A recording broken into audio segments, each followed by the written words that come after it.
Oh, hi, Martha. Oh, this is fun. Oh, there's my dad. Hi, Dad. Welcome to Boswell Book Company.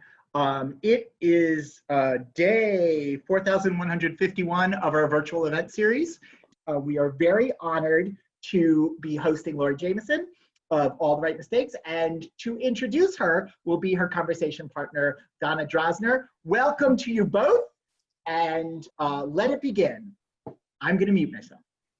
Thanks, Danielle. Laura, we met when you were just launching a career at a top law firm in Milwaukee and starting your family. Fast forward to today, 2 Fortune 500 companies and four children later, here you are, an author. Tell us a little bit more about yourself and your book. Thank you, Donna. Thank you so much, everyone, for being here. When I first moved to Milwaukee, Daniel, I moved into a little condo that was about 2 blocks from what's now Boswell Books. And it's an incredible dream to be here now as the author. I will always be at Boswell as the reader, probably for the rest of my life, but today I get to come as the author, and I'm so grateful. So as Donna said, I'm a full-time working mom. Right now, I'm standing in my office. I don't think there's any legal documents on the Zoom, so I think we're safe. My 4 kids are home with my husband, probably watching YouTube videos like they do all day.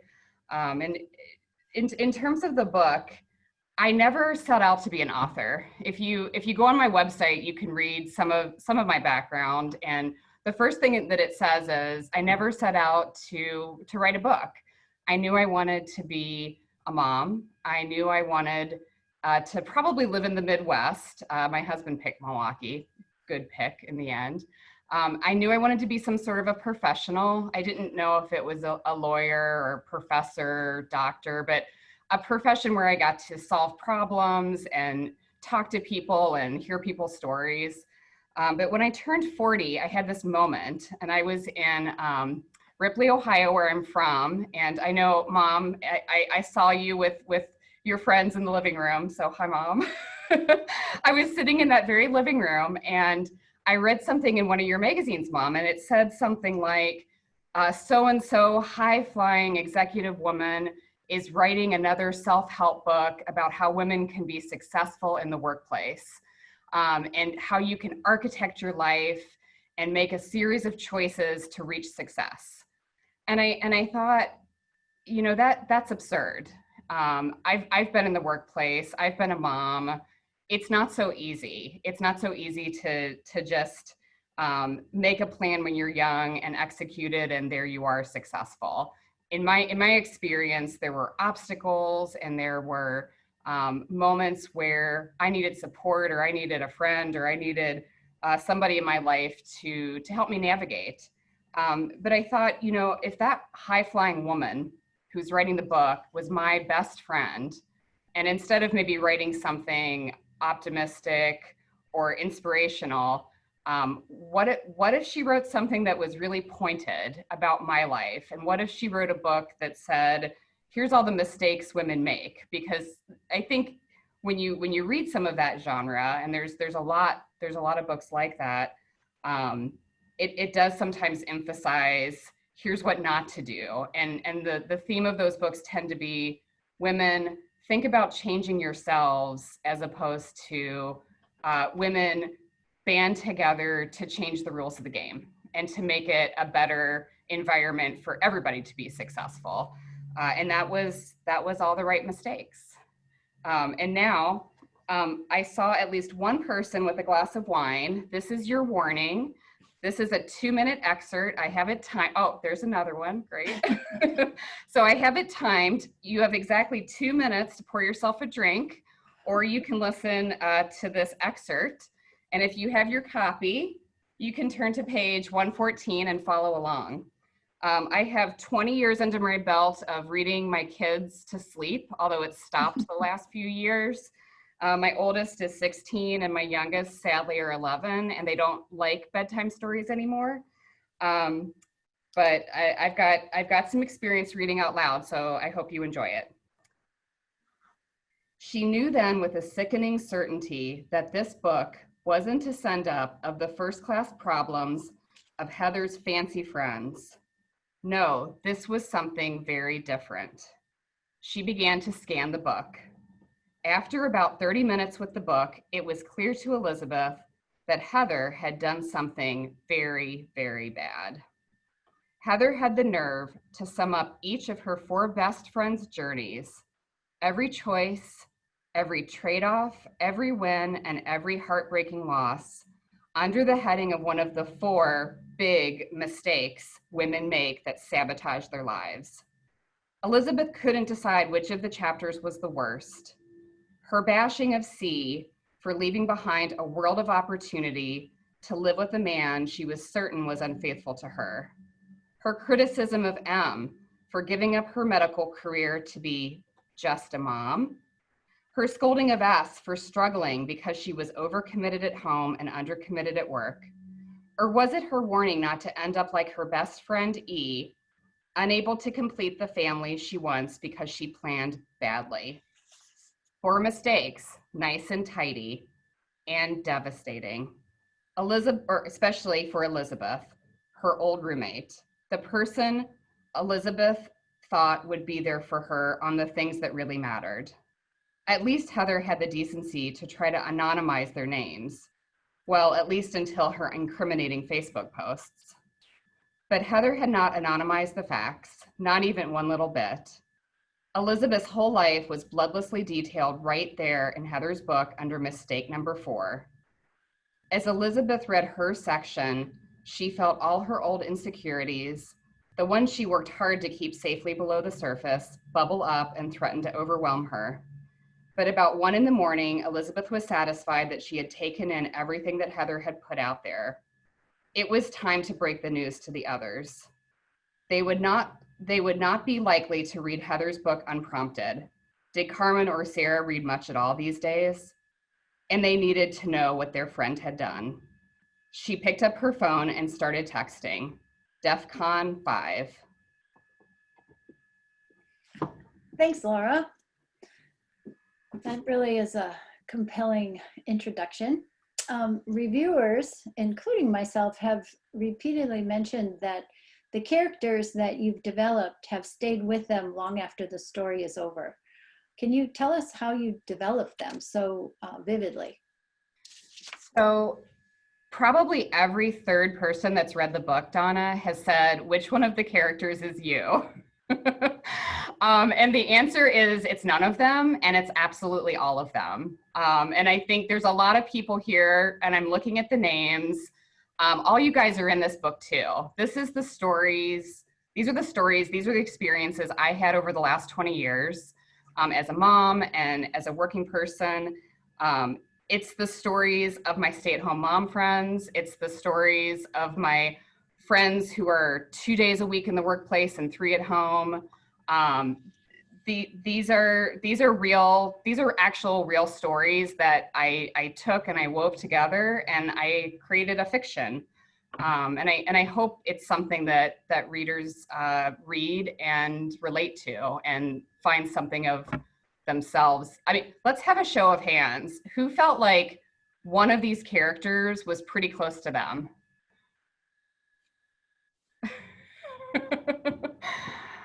So mission accomplished. Your book explores bias, a very big topic right now, but explores bias in a very gentle way. With Carmen, who is half Texan and half Latina, through the parents, you put it out there, and when the friends become close, it becomes less of less importance and in fact doesn't matter at all.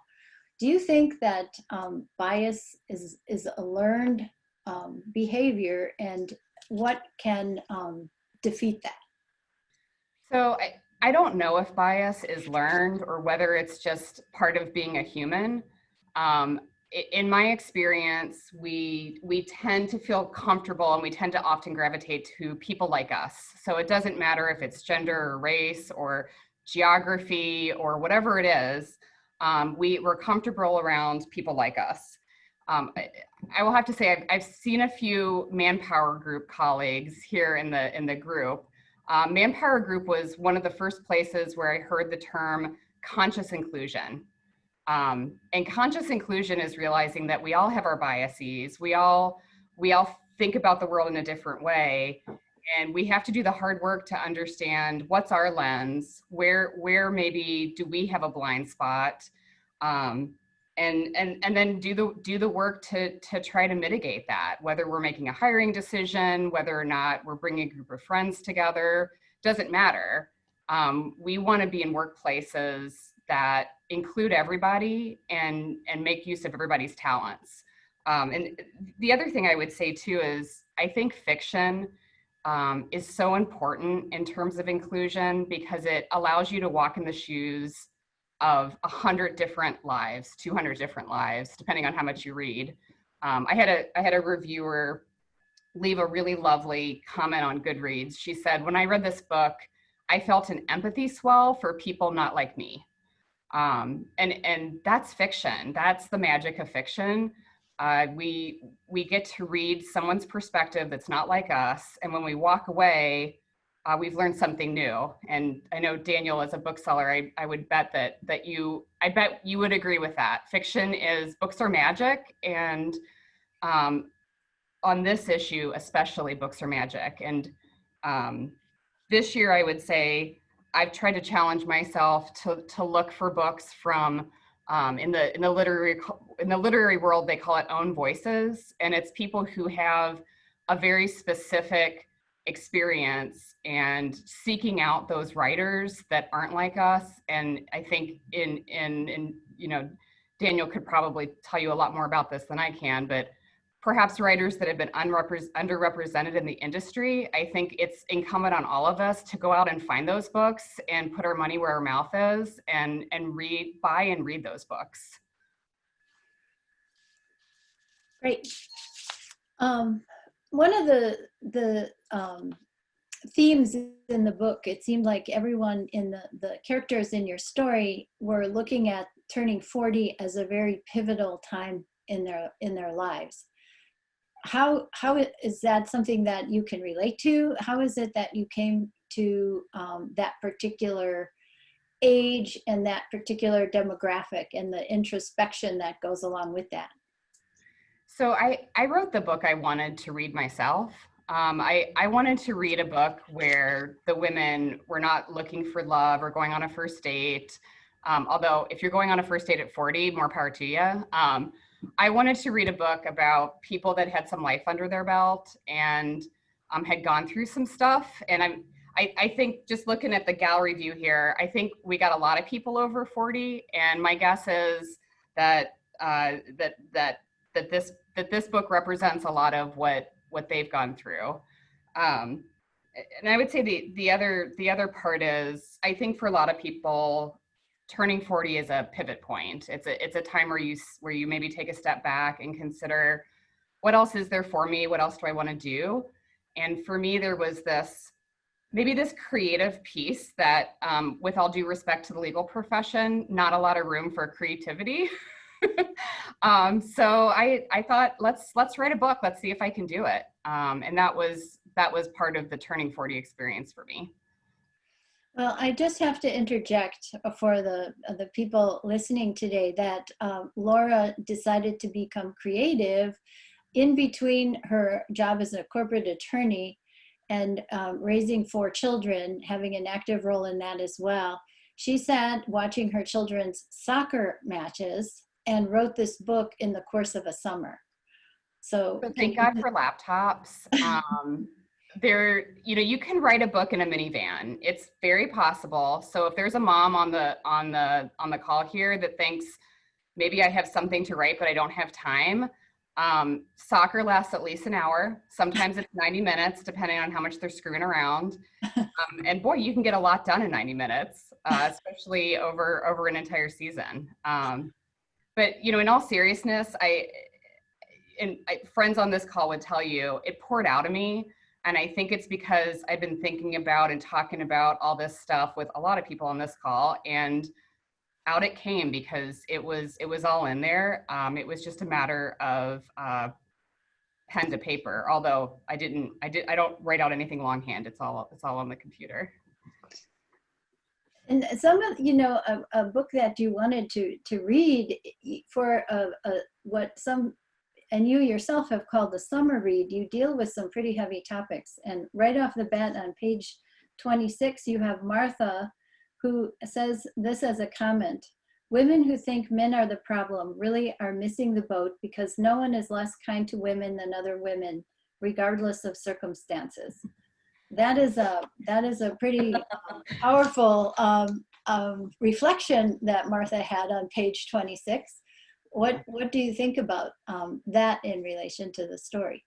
So I think it's incredibly tempting, and we all do it, to blame the other. So in the case of women, it's very easy to say, well, if all the guys acted differently, it would be different. And I think what we're starting to realize now is that if we would start with our own interactions and our own friendships, and really prioritize that and set the example amongst ourselves, I think that would be really powerful. I don't know. It would be interesting. I'd love to hear from the people on the phone if they agree with that. Who agrees that that's work that we need to do? I see one hand.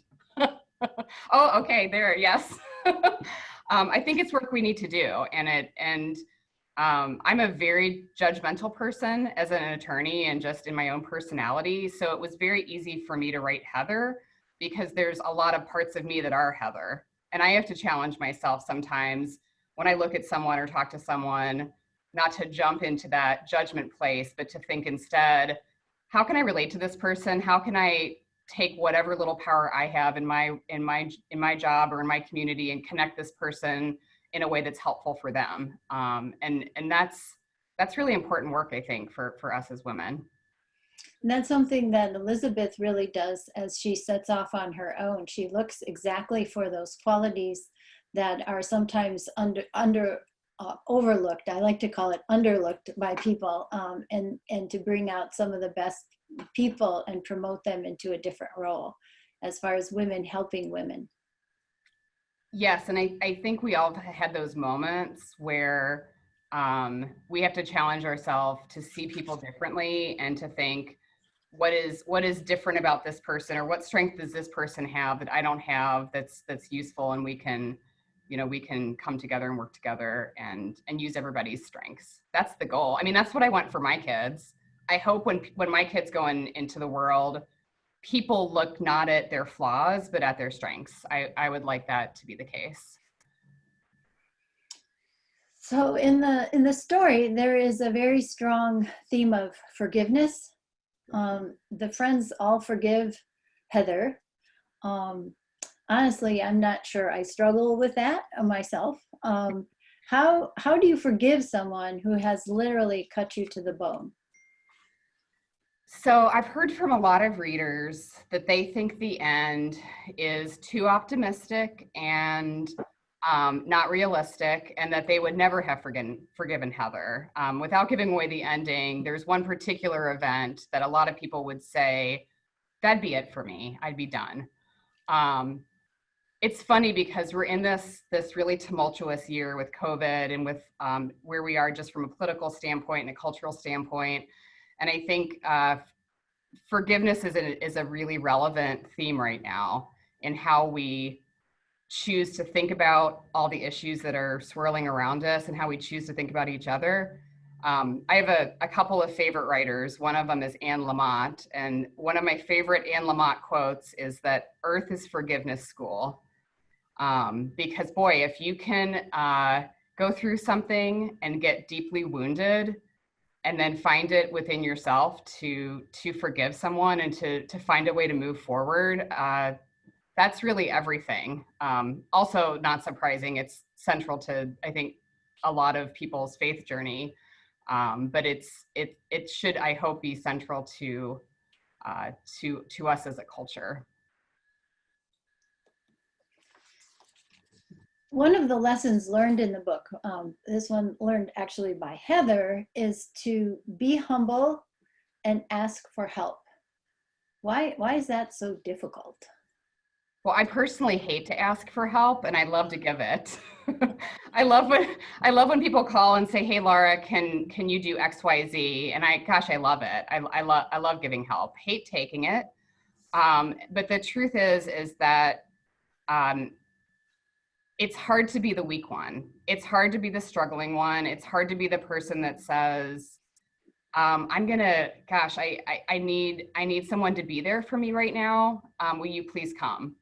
Um, and I think if as the strong women, if we can model needing to ask for help at some point in your life, especially for our kids, I think that's really a powerful, I think that's a powerful strength, right? And I talked about, I think at the end of the book, they talked about resilience and humility. And those are the qualities that being in the workplace, you start when you're young, and what do you think? Well, you got to be smart. You got to go to a fancy college. You've got to, know the right people and be connected. And here at 45, no, it's resilience. It's being able to bounce. It's asking for help. It's those are the things that move us forward and really help us be successful, in my opinion. Great. In that vein, what do you feel is the biggest takeaway that you hope the readers get from this story? I wanted a happy ending, Donna. I wanted people to get to the end of the book and say, okay, there's obstacles, stuff's hard, life's not perfect, life's not fair, but there's a lot to be hopeful about. It is, I guess, somewhat of a beach read, and it's maybe a beach read with some things to think about, but it is a happy ending, and it is optimistic. And I want people to be optimistic, because I do think that we've come, I think about my own college where I graduated. That college would not have admitted my mother because she was a woman. That wasn't that long ago, right? I mean, women have been voting for 100 years. That wasn't that long ago. My profession, law, really didn't have significant women in terms of percentage until very recently.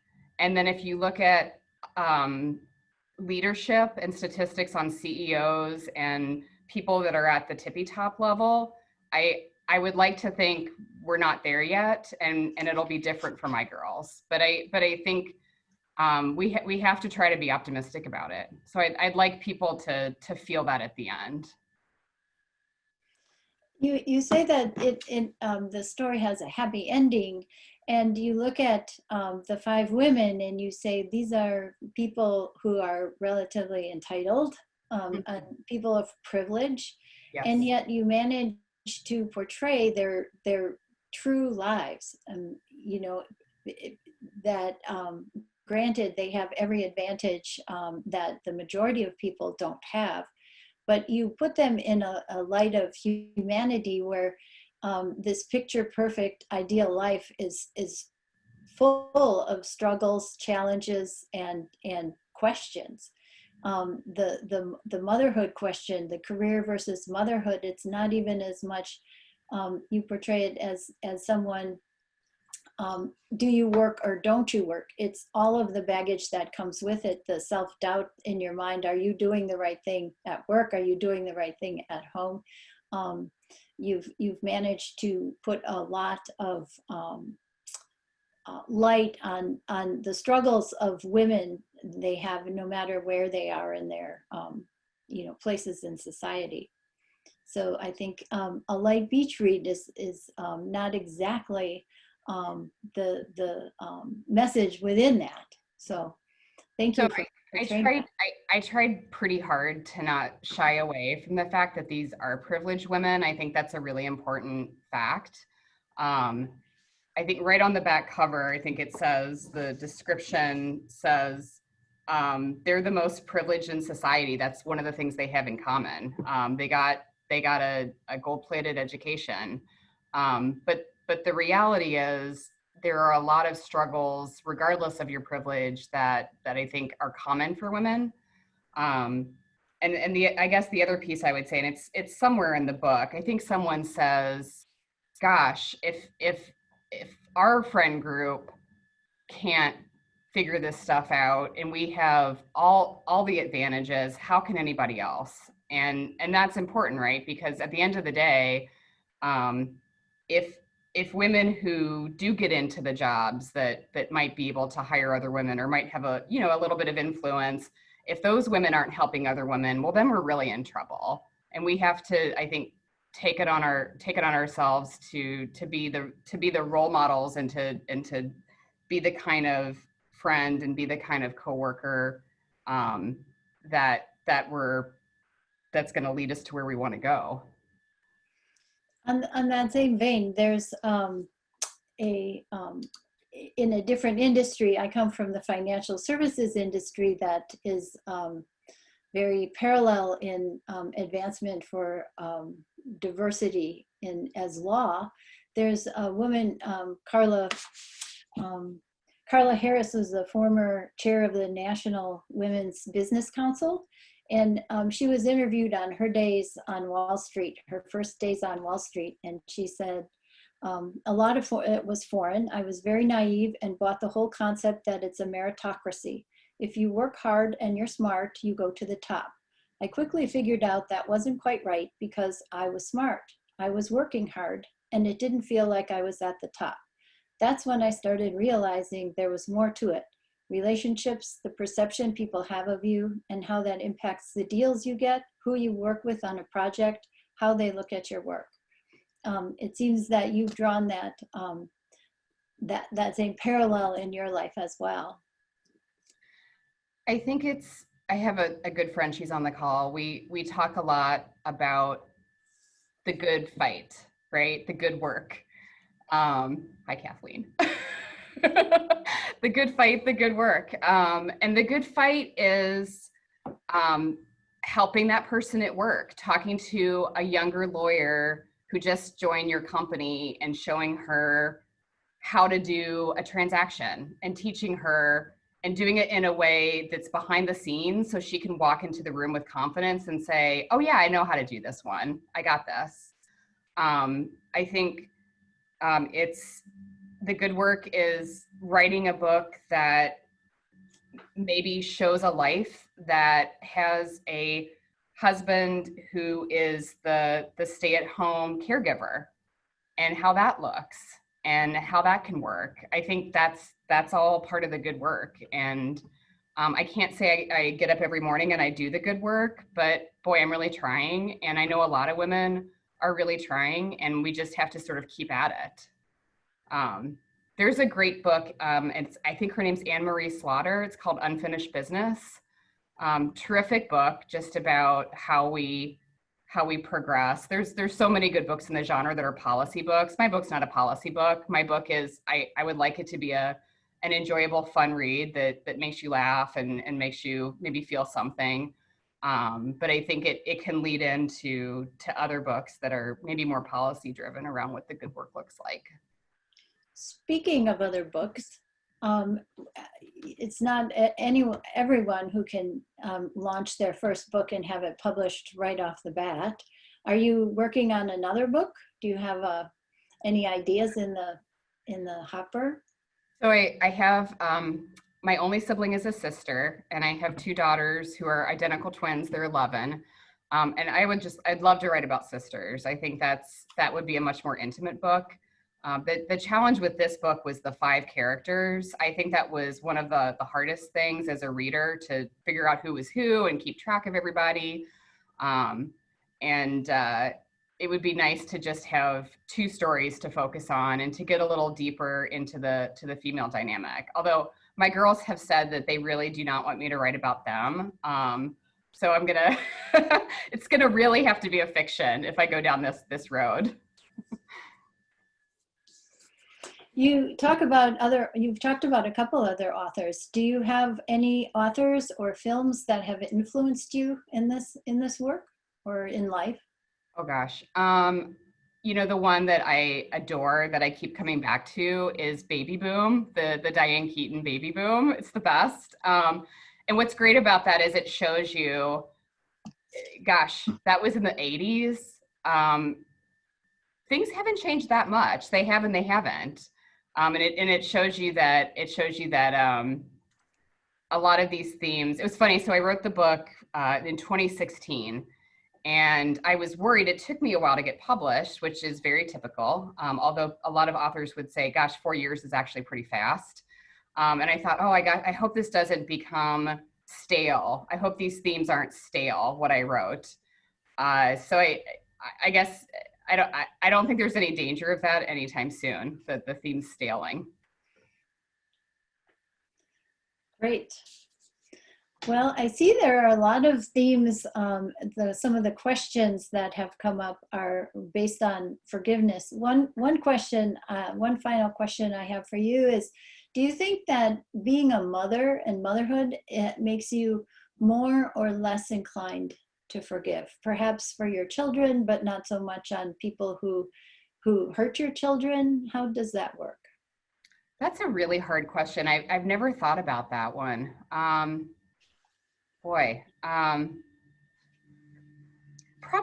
Probably more easy to forgive. I do feel like motherhood softened me up quite a bit, and it made me realize that so much of who we are is innate, and there are so many differences. When you see your 4 kids and you think they live in the same house and the same parents, and they're so very different, and they struggle with different things, and they have different likes and dislikes, it just makes you realize that because there's so many differances, I think we do have to understand that everyone's coming from a different place, and not be so harsh and judgmental of others. So probably yes, Donna. I think I do a better job with forgiveness as a mom. That was a hard one. I know, I popped that one on you. How has your life changed? Has your life become, besides if it's at all possible to be busier, how has your life changed? I would say not a lot. The book was not as much work this year as it was when I wrote it in 2016. I would guess everybody on this call has had their life upended since COVID started. I think especially working parents with school-age children.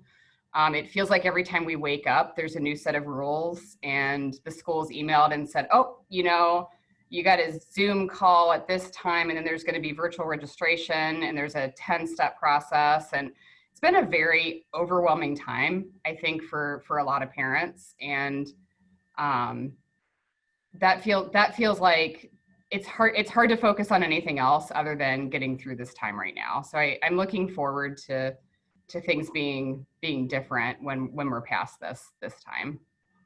I'm sure everybody agrees with that one.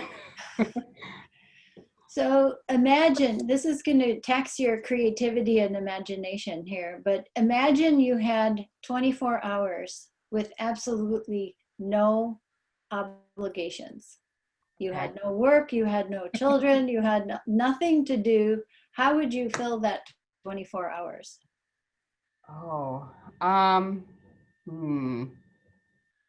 might just go to like the Fox Bay Cinema Grill and be there maybe all day. I mean, that's only half the day, so I'd have to do something else in the morning. Perhaps I'd read in the morning. I definitely read the Wall Street Journal and the New York Times cover to cover, because I just adore reading the paper in the morning, and then maybe a book, and then just be at the movies. And I'd call somebody, one of the ladies on this call, you'd come with me. We'd go together. Definitely. That's actually where I got my first in-house job. I was working at the law firm, and I had this little baby, and I was really stressed, and I thought, I'm going to go to the movie by myself. That's something that is a part of who I am. I like to go to the movie by myself. Perhaps that's weird. And I sat down and I ordered not 1, but 2 glasses of wine. And the person in front of me introduced themselves, and we started chatting. And she said, oh, I work at this great company, Manpower Group. You should apply. it's so great. And that's how I got from being in the law firm to being in a company. So. And do we have questions from the audience? Hi, Laura. I really enjoyed the book. I saw lots of my friends in this book, and I am in my 60s now, and I think to how do I talk to my 30-year-old daughter-in-law and my 25-year-old daughter-in-law, and how do I talk to them about, because it seems so, when I was 25, had somebody had me read this book, I'm like, I don't know what they're talking about. And it seems like I struggle with how do you, without getting angry or, making them feel as if there are all these challenges that they can't overcome. I mean, how do you encourage them past this? So when they get there, it's an easy thing for them. They identify those things. Oh, that's a hard question. It's hard to give advice, right? Mm-hmm. It's hard to give advice. And that, it's funny because that's kind of where I started with the book, is we're also well-meaning when we say, I've gotten here and here's how I did it.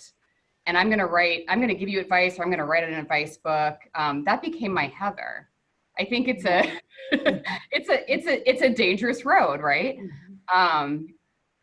So I think it's hard, and it's down to really trying to listen to what the person needs and trying to connect them to something that will help them. But I think that's I think it's a tricky one. That's a tough one.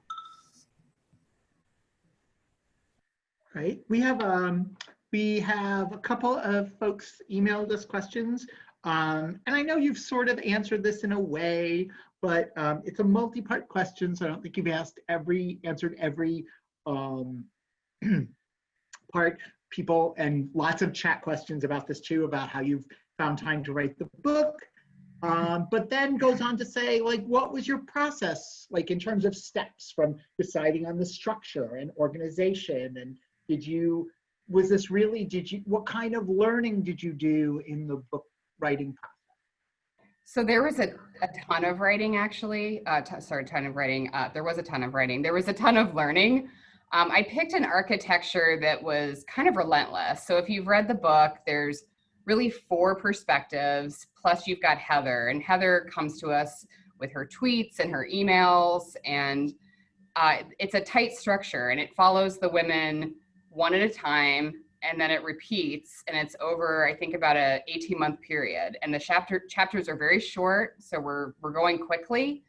And part of the reason I picked that structure is I wanted the structure to say all these women's journeys are equally important. All their voices are equally important. And I wanted to give them equal weight. So that was the structure piece of it. The process piece of it, I was able to connect to an agent pretty quickly after writing the book, which was just incredible, great good luck. And she really pushed me in the editing process. I think because I don't have an MFA or really a traditional writing background, I don't think I really appreciated how important the editing process was. And she pushed me to keep changing and editing and moving things around. I did at least one big, nasty, painful rewrite. And even as we went out to do submissions, so I have a nice stack of rejections. So if anyone's feeling bad, any creative person on this call, if you're feeling like a bad day, call me up. I'll read you my rejections, and they will make you feel terrific. And I love them though, because rejections and 3-star reviews and 1-star reviews, you learn, right? You learn something about your abilities and about your product. And we went through this process, and then toward the end, I wasn't left with a publisher. And she said, there's this great press. It's called She Writes Press. They focus on women-centric books, women authors, and I have a few of the authors here on this call that came to support me. And they publish about 100 books a year. And they selected my book, and I was able to put it out into the world. And I will say, I think there's a lot of authors that have 10 manuscripts in the drawer before they decide to actually put something out and publish it. And I struggled with it because I knew it wasn't perfect and I knew it had flaws. But I just decided, you know what?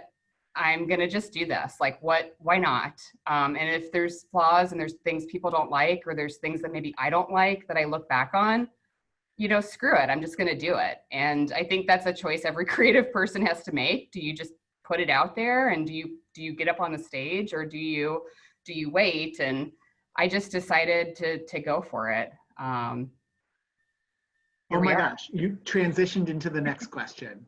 You're psychic. So, okay, Kyle, one of the questions she asked was about changes.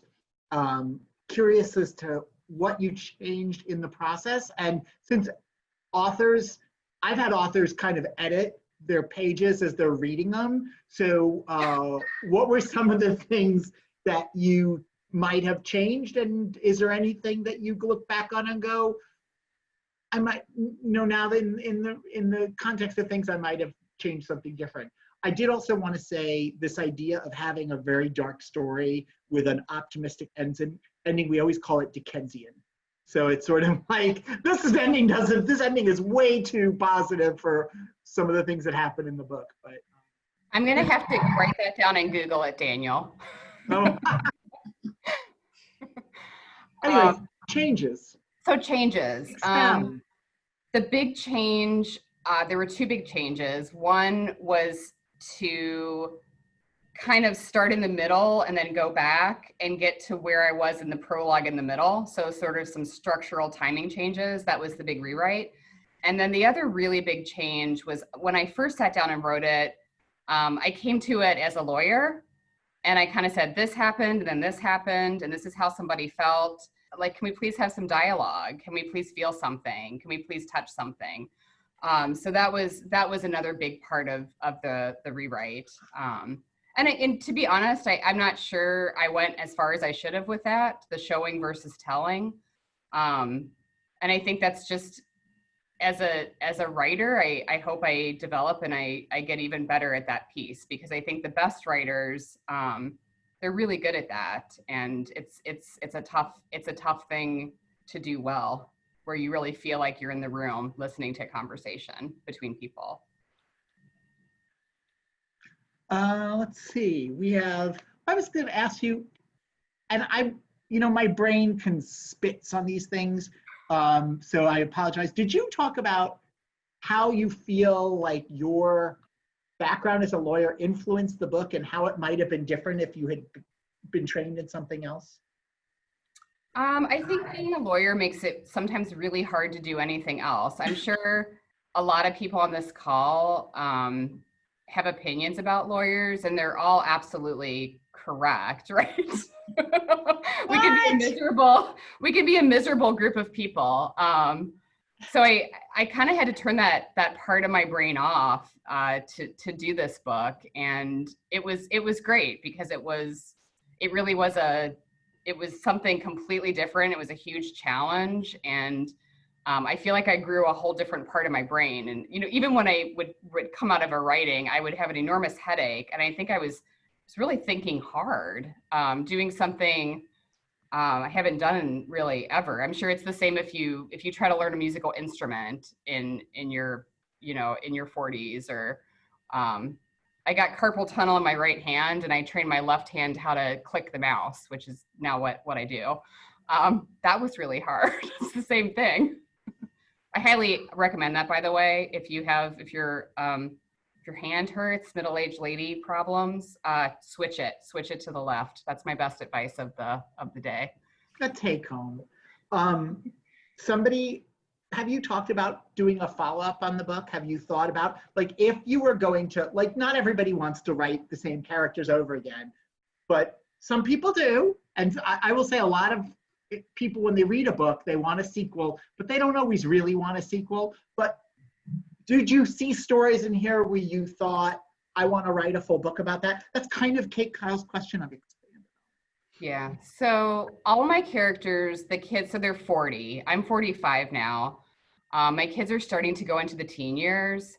I mean, there is definitely a book of hitting pre-menopause, late 40s, early 50s, and launching these little people into their adult experience. And it wouldn't be a book about the kids. It would be, I hope, a book about the moms. And again, these are like, where's that book? If that book exists, you guys text me the title, because I think this is the tough stuff that I'm not sure people are excited to talk about, and yet we want to read about it. We want to see this stuff, right? We want to read about this stuff.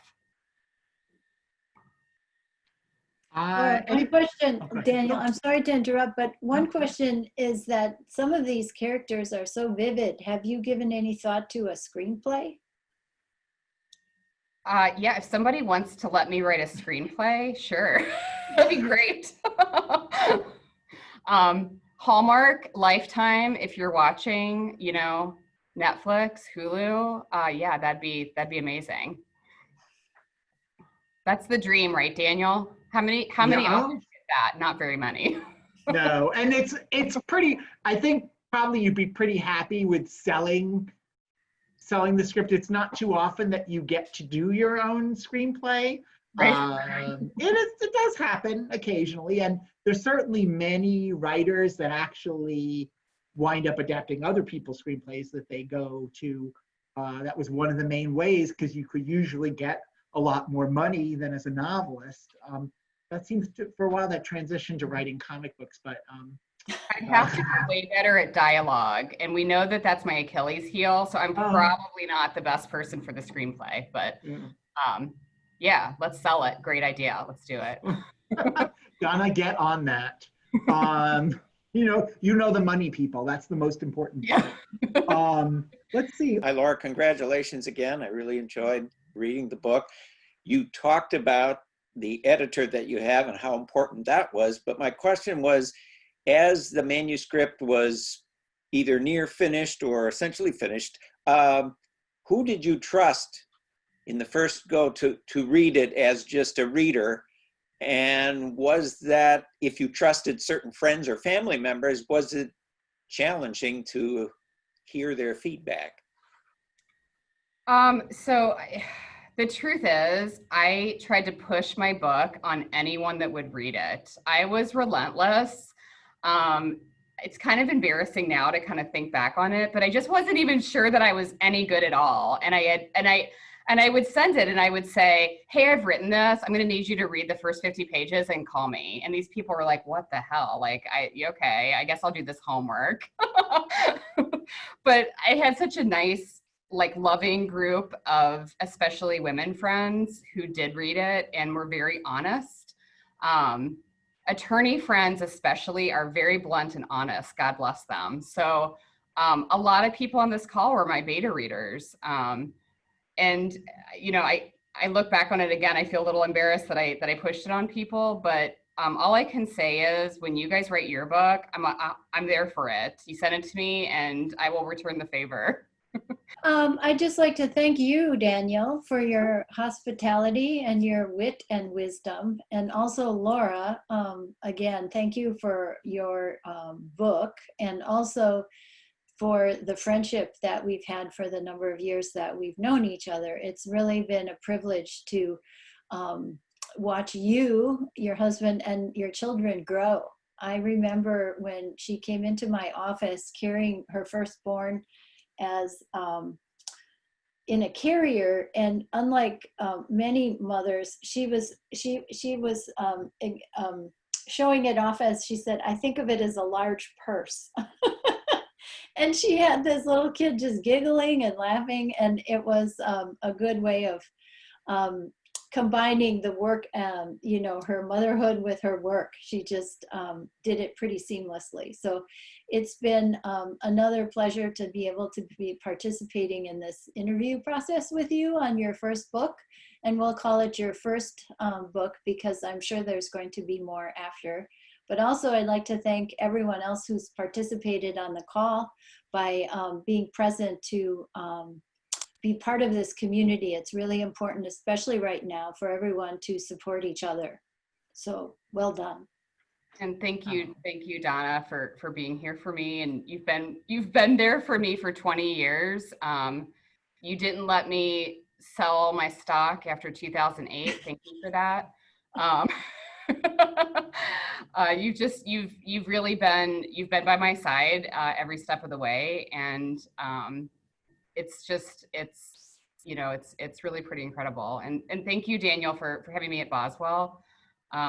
It's a dream, and I'm so grateful. Thank you. And everybody that's here, it's kind of like a wedding, isn't it? All the faces.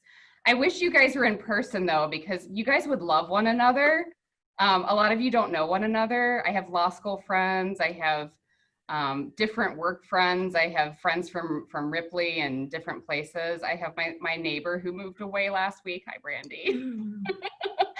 She helped me write my pitch letter. We went behind her house, and with a glass of wine wrote the pitch letter for the very beginning of the book. So yeah, I just wish you guys were all together. You would all really enjoy one another. It would be fun.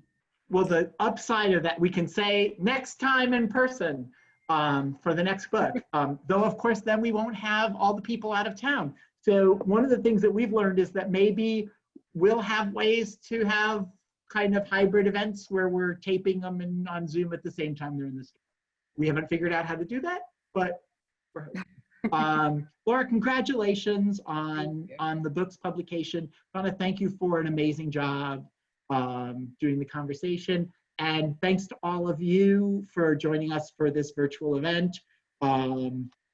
We wouldn't have a virtual bookstore without you. So we have signed copies. If we run out, Laura will come down. Thank you all for coming. Hope to see you at another. I Zoom for book club too. Bye, everybody.